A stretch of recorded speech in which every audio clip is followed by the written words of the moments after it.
Terbakarnya kilang minyak Balongan menyebabkan ratusan orang terpaksa mengungsi. Pertamina mengalami kerugian hingga ratusan ribu barel akibat kebakaran tersebut. Lalu bagaimana tentang pengawasan PT Pertamina yang membawa slogan Zero Accident? Dan bagaimana dari sisi perizinan karena kilang minyak tersebut dekat dari permukiman warga. Dan untuk membahasnya lebih dalam sudah bergabung Corporate Secretary Subholding Refining and Petrochemical PT Kilang Pertamina International Ifki Sukarya. Selamat sore Pak Ifki. Selamat sore, Mbak Rafina.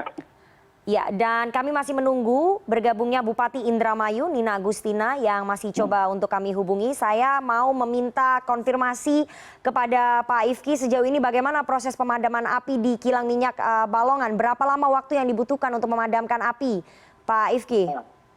Baik, kami belum bisa memastikan berapa lama, tapi kami saat ini masih terus melakukan pemadaman dengan fighting ofensif, ya, di mana sekarang lebih pada titik untuk bisa memadamkan.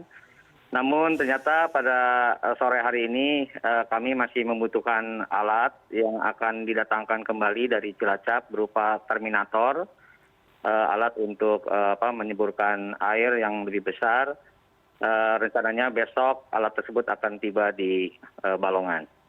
Oke, kami mendapatkan informasi dari Pak Kapolda Jawa Barat sebetulnya ada pipa yang bocor di sana yang menjadi penyebab dari kebakaran kilang di Balongan. Apakah kemudian pihak Pertamina sudah mengetahui dan juga menyadarinya, Pak Ifki?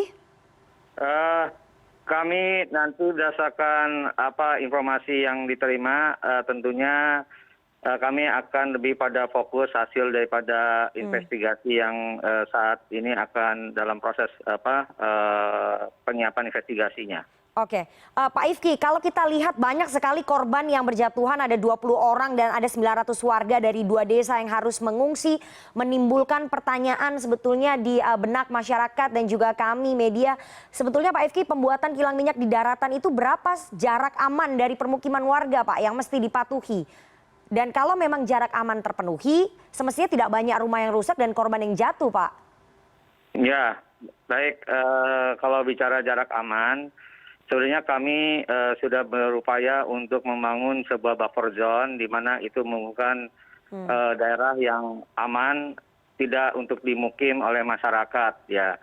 Dalam hal ini khusus untuk Balongan, memang dari sejak pembangunan kami berupaya untuk membuat buffer zone yang untuk aman terhadap masyarakat. Saat ini memang tidak mudah untuk membangun buffer zone di sana.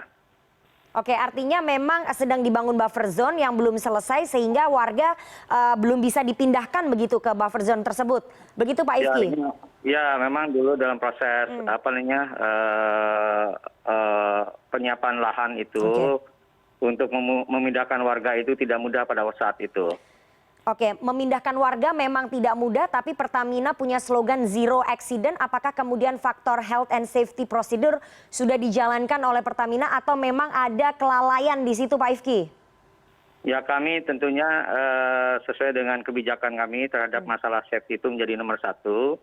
Ya, kami berupaya keras untuk melakukan dan mentaati dan melaksanakan supaya zero accident itu tetap bisa kita laksanakan, Mbak. Oke, ini kan bukan kebakaran pertama yang terjadi di kilang minyak Pertamina ya Pak Ifki. Sebelumnya sudah pernah ada di kilang minyak Balikpapan, kemudian sekarang di Balongan. Apakah kemudian Pertamina tidak memetakan masalah-masalah begitu untuk mencegah hal-hal yang seperti kebakaran ini terjadi kembali? Begitu Pak Ifki? Ya, kami ada hal yang mitigasi risiko, HSSE, ya, kami ada maintenance preventif yang dilakukan. Ya, itu semua sudah kita lakukan, upaya-upaya untuk menjadi pencegahan terjadinya kecelakaan maupun hal-hal yang tidak kita inginkan. Oke, selain jatuhnya korban, kemudian ada 900 warga yang mengungsi, ada dampak pencemaran lingkungan, Pak, pencemaran udara yang dikhawatirkan oleh teman-teman Greenpeace begitu. Bagaimana langkah Pertamina untuk bisa memberikan pertanggungjawaban supaya aspek lingkungan itu kemudian tidak membebani warga yang ada di sana, Pak Ifki?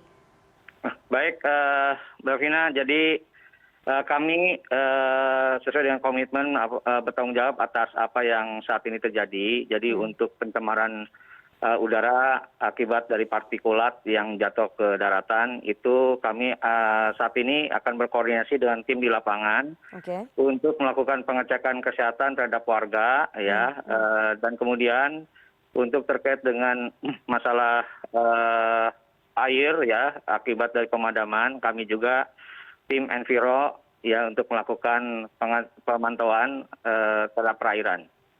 Oke, memindahkan warga itu sulit, tapi warga sudah terlanjur menjadi korban di sana, kehilangan tempat tinggal. Selain melakukan mitigasi-mitigasi untuk mencegah pencemaran lingkungan, tapi bagaimana kemudian memberikan tempat tinggal kepada warga ini? Karena kan mereka tidak mungkin kembali lagi ke tempat tinggalnya yang lama. Pak Ifki, apakah itu menjadi tanggung jawab Pertamina atau pemerintah kabupaten setempat, Pak Ifki?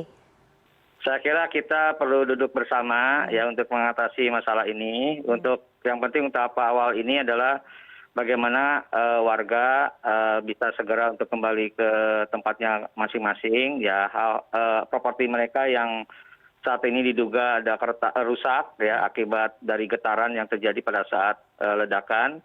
Itu yang menjadi prioritas kami. Nanti setelah itu kita bisa berbicara dengan pemerintah bersama untuk mengatasi masalah ini. Oke, harus duduk bersama antara pemerintah kabupaten, pemerintah provinsi dengan Pertamina, tapi nyatanya para pengungsi ataupun para korban ini mengeluhkan kondisi mereka yang ada di tempat pengungsian ataupun di tempat relokasi. Tanggung jawab Pertamina seperti apa, Pak Ifki? Ya, baik. Untuk itu makanya kemarin ketika kita relokasi, kita evakuasi warga ini ke 3 titik, baik di GOR, di Islamic Center maupun di Pendopo, kami upayakan supaya pelayanan terhadap masyarakat yang kita evakuasi. Untuk itu kita coba di satu titikan di GOR Bumi Patra RU 6 Balongan. Oke, nanti kita tunggu bagaimana langkah konkret Pertamina dalam menyelesaikan persoalan kebakaran kilang minyak di Balongan karena korban yang berjatuhan cukup banyak. Ada sekitar 20 orang dan juga pengungsinya mencapai 2 desa, ada 900 warga yang terpaksa kehilangan tempat tinggalnya dan meninggalkan tempat tinggalnya. Mbak, bukan 2 desa tapi 2 dusun. Oke, 2 dusun tapi ada 900 warga, betul ya Pak Ifki ya? Ya, 923 Oke, jiwa. 923 jiwa yang kemudian terpaksa mengungsi dan mereka tidak tahu apakah kemudian tempat tinggalnya bisa kembali lagi, begitu ya Pak Ifki ya?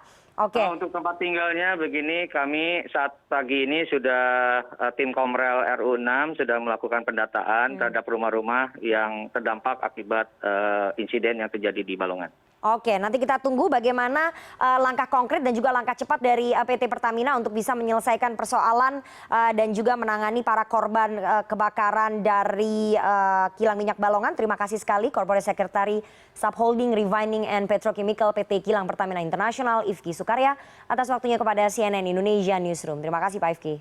Terima kasih Mbak Revina, selamat sore.